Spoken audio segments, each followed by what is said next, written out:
Hi guys, my name's Barry and welcome back to the channel. A little while ago I'd done the top 10 horror openings of all time and I got mixed reviews because some people thought, well, that was rubbish, here's another film, which is great, that's what I wanted you to do. So I thought it was only fitting for me to do a top 10 horror endings of all time. And now this one was a lot harder because even with my final list, I'm looking at the list thinking, this is not full of great films, but it's got great endings to it, and that's the most important part, guys. We're not doing the top 10 best horror movies of all time, we're doing the top 10 best endings of all time in a horror film. And the list consists of great films, but also consists of mediocre movies as well. So bear that in mind when you hear the name of a film that you think, that's not a great film, but you have to look at the ending. When I look at endings, this isn't much of a spoiler for the list, but if I look at the ending to The Shining, for example, it's a great film, a masterpiece in horror filmmaking, but I don't see that ending as being an amazing ending, anything like the endings on this one. So bear that in mind when you're going, is that a good movie? It doesn't matter, it's the ending that counts. And at number 10 is The Visit. Now, The Visit is a movie directed by M. Night Shyamalan, and at this point in his career, he already went downhill. And when they announced that he was going to be doing a found footage movie, I thought, okay, are we going to get one of these twists in an M. Night Shyamalan movie? Because, to be honest, before I watched it, I was sick of seeing twist endings in M. Night Shyamalan movies because they were becoming predictable and obvious. Now, when I was watching this film, as it was leading up to the end of the movie, I was expecting to see a twist in it because of the way the movie played out. So I was just waiting to be disappointed. And I think that's why I loved the twist in this one and the ending, because I was waiting and expecting to be disappointed in the twist that eventually came. But when the twist came in this movie, spoiler for those of you who haven't seen it, the twist was that the grandparents that the kids were visiting weren't actually the grandparents. And I think that was a twist in itself, but the way that the twist was revealed and explored after that, I think it was really well done, especially because it was a found footage movie. Now, you get found footage movies that do have bits of a twist in it, but they're not top quality twists or top quality movies. But with an M. Night Shyamalan production, the movie didn't cost a lot of money, but it still cost a lot for a found footage movie. And to introduce that twist at the end of the movie, I was actually blown away because I wasn't expecting that twist. I was expecting a twist, of course, but I wasn't expecting that type of twist for the end of the movie. And I think because of the twist, it gave the movie's ending a big impact. Of course, the film kind of ended and that was it, but that wasn't the point of the ending of the film. The point was the twist. I didn't see it coming and I thought it was excellent. Those aren't your grandparents. And at number 9 is another found footage movie, The Blair Witch Project. And I can all hear you now, guys, booing at the screen because today a lot of people don't like The Blair Witch Project. And I think it's because found footage movies have progressed since The Blair Witch Project. Found footage movies now give you explanations and they show you things in movies. But with me judging The Blair Witch Project, I'm judging it on the budget that it had, the marketing for the movie, and the impact the movie had on not just myself, but in horror and the subgenre of found footage. The Blair Witch Project will always be one of those movies that stands the test of time for me. With the ending, I think it was very impactful because we don't see anything. We don't know what's happening. We're supposed to think that this is a real found footage movie. We're supposed to believe that it's all real life. If they turned the camera around and showed you the witch, etc., it would take away the magic of what they were trying to achieve. And I think what they were trying to achieve was something that looked real, something that looked raw. And it did. Because we didn't see everything, then you would think to yourself back in 1999, oh, we didn't see much there. Maybe it was real. And that was the goal. And they got me because I watched a documentary for The Blair Witch about the filmmakers that went missing, etc. I even used IMDb at the time. They were pronounced dead on IMDb at the time, or at least missing. So everything felt so real. And when I watched the movie for the first time, I was completely blown away. I was shattered. By the end of it, I was like, oh my God, this is absolutely real. Have we just watched and witnessed a snuff movie on screen? How could they do that? How are we allowed to see this? Surely this would be in evidence. But those are the questions that you just kind of forget about because you're expecting it to be real. Now, when it turned out it wasn't real, It was fine, we were all duped. But at the same time, when you look back, you would go, wow, we were duped into that. And look at the ending for the film. Mike standing in the corner. What the heck is happening? Josh is gone. Heather's lying screaming. She bangs her head, falls on the ground. Mike's still standing there, not turning around. What on earth is happening? And that's why I love the ending to the Blair Witch Project, because it doesn't spoon feed you everything and tell you everything that the audience require these days. Back in 99, we were expected to think on our own, and that's what we done. We thought about the ending on our own, and it was absolutely mind-blowing. And at number 8 is Final Destination 5, and this one features another twist. This could be the top 10 twists, but it's not, I promise. There are some twists in some of the endings, and that's what makes a good ending for a horror film, and that's exactly what happened in Final Destination 5. Now, Final Destination movies, by the third and the fourth movie, they became quite predictable. We had a premonition at the start, and then in the middle of the movie, people were dying, and at the end, they tried to stop the premonition from killing everyone. That was the basic premise for a Final Destination movie, right up until Final Destination 5. And with the fifth one, it was no different. You had the premonition at the start, and then throughout the rest of the film, people were trying to survive by looking at what was happening, etc. Very basic stuff, but only this time, the production value for part 5 was a lot better than the previous installment, especially the fourth one, and the acting was better, the CGI was better, and I think the build-up to the death scenes were much more engaging because we were expecting something to happen, but something else happened. They still died, but they died in a different manner than what was expected of them. That was amazing that they'd done that in Final Destination 5. And by the end of the movie, before the very end, I was like, that was great. One of the better installments in the Final Destination franchise. And then when it hit us with the twist, it didn't need to be there. It was an unnecessary twist. But with the twist being added in there, it made it a whole lot better. And it was a whole build-up to the beginning of Final Destination from 2000. We find out that Final Destination 5 is a prequel to Final Destination. And I was blown away by that. And everybody in the audience, when we watched it, were like, oh wow, this is set before Final Destination. How did we not see it? The guy was going to Paris. He was building up his job. He was a chef and he wanted to move to Paris. But I didn't put two and two together because we always expected each movie to be a sequel and to be set in modern day. But I just didn't see it coming. And then when you watch it back, you see the signs. You actually see the clothes that they're wearing, the flip phone that one of the guys had in the movie. The signs were there, but we just didn't see it. And what they done great was they hid it in plain sight because we weren't expecting it. It was just one of these things that we thought, this is a sequel, let's just watch it and enjoy it for what it is. Because the movies after part 2 weren't really connected to each other. But with this one, it was totally connected and we didn't even realise.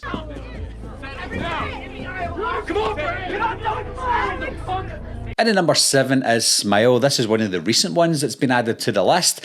And Smile was a great film. I think I put it second of the top 10 horrors of 2022, just getting beaten out by Barbarian. But the end of Smile was another film that felt like it wasn't necessary, but when it happened, I was like, okay, this is horrific. The premise of Smile didn't really feel like it was going to lead up to what happened at the very end of the movie. I thought we were going to see a mother, which we did, and then when she turned into the actual demon thing that they were all seeing, that us as the audience couldn't see, then I wasn't expecting to see that. And because we saw it, and it was so graphic in the way that they showed it, I was taken aback. I was like, whoa, this is crazy. And then when you see the demon thing in full glory, opening up the mouth and going into that person, I was like, oh my God, this is shocking. I felt like the ending of Smile was more shocking than satisfying, because I would have been satisfied with the end that I thought we were going to get. But when we saw what we saw, I was like, whoa, I'm blown away by this. It had quite the opposite effect that I did with the Blair Witch Project. With the Blair Witch, I didn't see anything and I was satisfied with that. Whereas with Smile, we see absolutely everything. And I was also, and equally, as satisfied with the ending to that.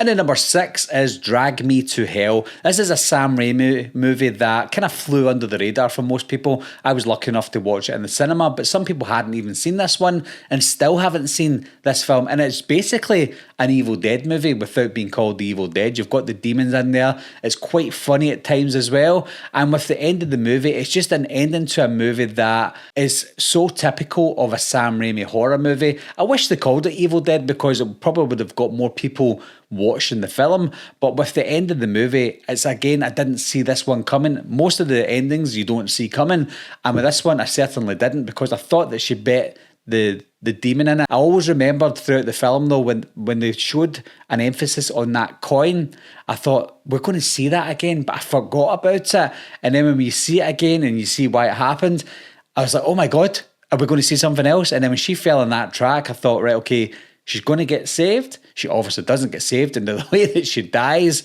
I was like, holy crap. And obviously with Justin Long's face at the end, he finally believed, because it seems like throughout the film, did he believe her? Did he not believe her? And by the end of it, he obviously believed her with his eyes, the way he looked at her. I was like, oh my God, this is absolutely amazing.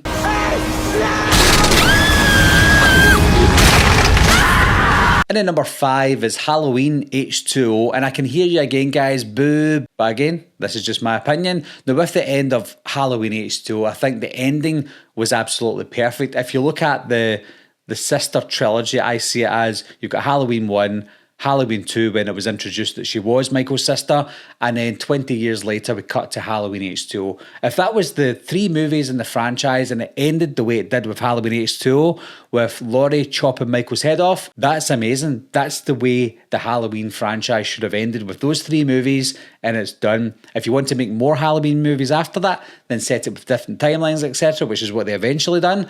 But with the introduction to Halloween Resurrection, it kind of takes away the effect of Halloween H2O. But I'm judging this based on Halloween H2O being the last movie in this franchise. So you cut off Resurrection, cut off the head as well, then you've got the ending to Halloween H2O, and it's a perfect ending to what I would see as a perfect trilogy. Now, you see the endings to other Halloween films in the franchise. Some of them are good, some of them are downright bad. But with Halloween H2O, what way can you kill Michael Myers indefinitely so that he doesn't come back, forgetting the twist in Halloween Resurrection? Well, the best thing to do is to cut his head off. I didn't think that was going to happen. I didn't see it coming. I was always expecting more Halloween movies in the future with the first time I seen H2O. And then when they chopped his head off at the end, I was like, oh, well, that's it then. Michael Myers is definitely dead. And even though I was disappointed that we wouldn't get any more Halloween films, even though we did, I was still satisfied with the ending, because to me that was an epic ending. You also get the orchestral score throughout the film that a lot of people don't like because it doesn't run in line with Halloween. But with H2O, this was supposed to be the finale. So the orchestral score made it feel like the epic finale, the big build up to the end of the fight between Laurie and Michael. So I think the score throughout the film was great. And ironically, the score that they used at the end wasn't the orchestral score by John Ottman that they were supposed to use. They actually used John Carpenter's original score. So even that's still good, because it brings it back full circle, back to the original score when Michael Myers gets his head chopped off. It's perfect.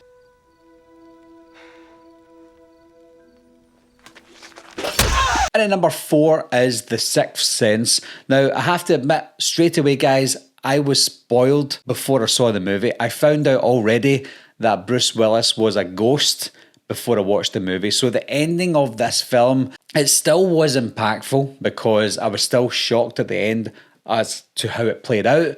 But I was expecting that to happen. But the good thing about it was I was still young at the time. So when I watched it, I was saying to myself, but I thought he was a ghost. How is he talking to everyone? But he wasn't. And that's the crazy part about it. When he's speaking to his wife's not speaking back to him. She's not responding to him. But as I was watching it, I was saying to myself, maybe somebody lied to me. Maybe he's not a ghost. So even at the end of the movie, when I was expecting him to be a ghost, I was still kind of shocked when I found out that Bruce Willis was a ghost all the way through the movie. And then when you watch it back, you see the signs, and similar to The Visit, similar to other films on this list, like Final Destination 5, that you weren't expecting the twist. when you watch it back, that's great. So I think if you didn't see or didn't know about Bruce Willis being a ghost, then maybe this would have been higher on your list. Maybe it is. But with me, because I felt like I knew there was going to be a ghost at the end, that's why it's not number one. Otherwise, I think this might have been my number one on the list. But it falls short because me getting into it knowing that he was probably a ghost. So again, this is another twist ending that you get. And I think twist endings should be good and they should be the best if they're executed well. So with this one, it's executed perfectly. The only reason it's not number one is because I went into it knowing the twist at the end. I see people. They don't know they're dead. And then number 3 is The Mist. Now this is one I was contemplating not even putting on the list because I think the ending is so bleak. It's probably the bleakest, or one of the, in fact it's not the bleakest because there's one above this, but it's one of the bleakest endings to any horror film, and I was so depressed by the end of it, and I was like, this was good because it did feel like that Frank Darabont style movie, like The Walking Dead and The Shawshank Redemption. It's just one of those powerful movies like The Green Mile as well. So I think with the cast getting into The Mist, it made it feel like this epic horror film. And I was looking forward to seeing it because I loved, obviously, his previous 2 movies, The Shawshank and Green Mile. So it did feel like that, but I think it started to go off at the tail end of the movie. And I thought, CGI is not great, and it's leading to nothing. It's leading to bleakness. How are they going to end this film? And even though the film didn't really end with any big answer, obviously we got the ending that we got, but it just felt like it wasn't really going anywhere until he made the decision to kill those people in the car. And I was like, wow, he's had to do that. And I thought that would have been a good ending. But then when he finds out that if he just waited just that little bit longer, then he wouldn't have to do what he'd done at the end of the movie. So he had to live with that guilt. What he would have done after that, we don't know because it just ended. But I think it's a very bleak ending and an ending that I just didn't see coming. And then number 2 is Eden Lake. Now, this one has the bleakest ending. I did say that The Mist was one of the bleakest. Well, that's beat out by Eden Lake. Now, I live in the UK. We see Neds, chavs, basically delinquents all around our country. And when I watched Eden Lake, I was so annoyed. Still loved the film, but I was so annoyed when I saw these little Ned/chavs running around terrorising this couple. And I think the reason that I loved the film was it's so realistic. Everything about this could happen and does happen in real life. I've came across and come in contact with a lot of Neds and chavs in my time. Some of them have tried to attack me. Some of them have just shouted things at me. And it's not nice. Not to the extreme and to the extent of what we saw in the actual movie, but what happened in the movie has happened in real life and still does happen in real life. One thing that makes it scarier is these Neds, chavs, they don't know that they are Neds and chavs. You see online, even today, I mean, even when I was younger, the Neds and chavs call other people Neds and chavs. They don't believe that they are who they are, who they slag in the streets, who they slag online. They'll talk to people and say, oh, look at that, pure Ned. Look at that chav. All right, mate, look at that chav. But they are who they're slagging. So it's bizarre how their mind works. But because their mind works in such a way, they will go out their way to hurt people and not even realise it. And usually it stems from home. Now, with the work that I do as well, we look into this quite a lot. And it really does stem from your home environment. And that's what this movie's all about. This is what the ending to Eden Lake is all about. Now, all these kids are running around and this is the way they are. And it's scary enough that they're trying to kill these grown adults. But when the main character, she goes into a home at the end of the film thinking that she's safe, but these adults, we find out, are the parents to these children. And what happens after that is just unbelievable. And the fact that it's unbelievable, it still drums in my mind that I'm like, do you know what? This could happen, because 9 times out of 10, these Neds and chavs, when you look at their parents, they're just like them, but just grown up versions of these kids. And it's scary because it's real. It's scary because it can happen, and it does happen. and that's nuts. So it just misses out in top spot because it's bleak. But at the same time, I'll explain why number one's number one. But rest assured, guys, Eden Lake, the ending to it will just leave shivers down your spine.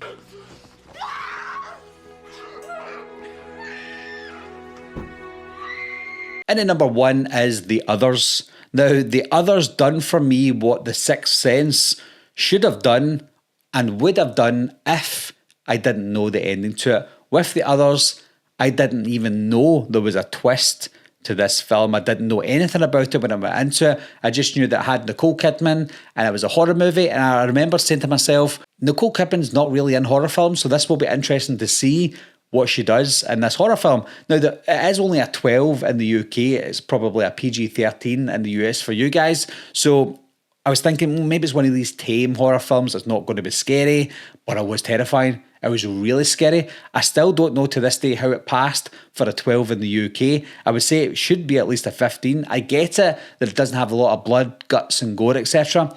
But it's genuinely terrifying. And even watching it today, it's still a terrifying movie. But what makes it more terrifying is you're watching it from a ghost's perspective. No longer are you looking at a little boy from The Sixth Sense. You're now looking at it from Bruce Willis's perspective, if you're comparing it to The Sixth Sense. But going into this not knowing the twist, I'm like, whoa. And I let my kids watch this one as well a couple of years ago, and they were blown away by the twist as well, because you're watching it, you're genuinely focused on Nicole Kidman and her kids being haunted by ghosts. And then when the big reveal at the end is those ghosts are actually real alive people trying to communicate with ghosts, aka Nicole Kidman and her kids. And when you find that out and it flips it around, I was gobsmacked. I was like, my God. And I remember when I watched it a couple of years ago with the kids, I remember when the scene was coming up and it was building up to that twist, knowing that it was absolutely fantastic, I was still blown away by it. I was looking around at my kids watching it and seeing their faces and going, oh my God, they're the ghosts. You just get it. And just seeing the goosebumps, I'm getting goosebumps right now. The goosebumps that you get with the effect, maybe that would be the effect I would have had with The Sixth Sense had I not known, and maybe that would have been number one. But it's just the experience that I had for the very first time watching The Others with the twist. And again, I know that half the movies on this list involve a twist, but you have to admit sometimes the twists just work. And with The Others, I was completely blown away by it. No one can make us leave this house. So that's my top 10 endings to horror movies, guys. It's not your conventional list of horror movies that you would maybe have on there. Some people would probably have Halloween, the original. Some people would probably have Friday the 13th, you never know. But there's just so many movies out there that have got great endings to them. They don't have to have a twist at the end, but I think it helps if the twist works for the ending of the horror movie. Again, I don't think anyone's going to have that top 10, so let me know your top 10. If you don't have a top 10, just give me one or two movies that you think's got a great ending. It doesn't have to have a twist. If it does, it might help. If it doesn't, that's okay. But leave your comments down below, guys. Let me know some of the movies that you would put in a top 10. Also, let me know what you think of my top 10 as well. And thanks a lot for watching. Thanks for subscribing, and I'll see you soon. Meeting adjourned. I'll be right back. What are you waiting for, huh? Coming to get you, Barbara. Ever played Skin the Cat? Someone's in the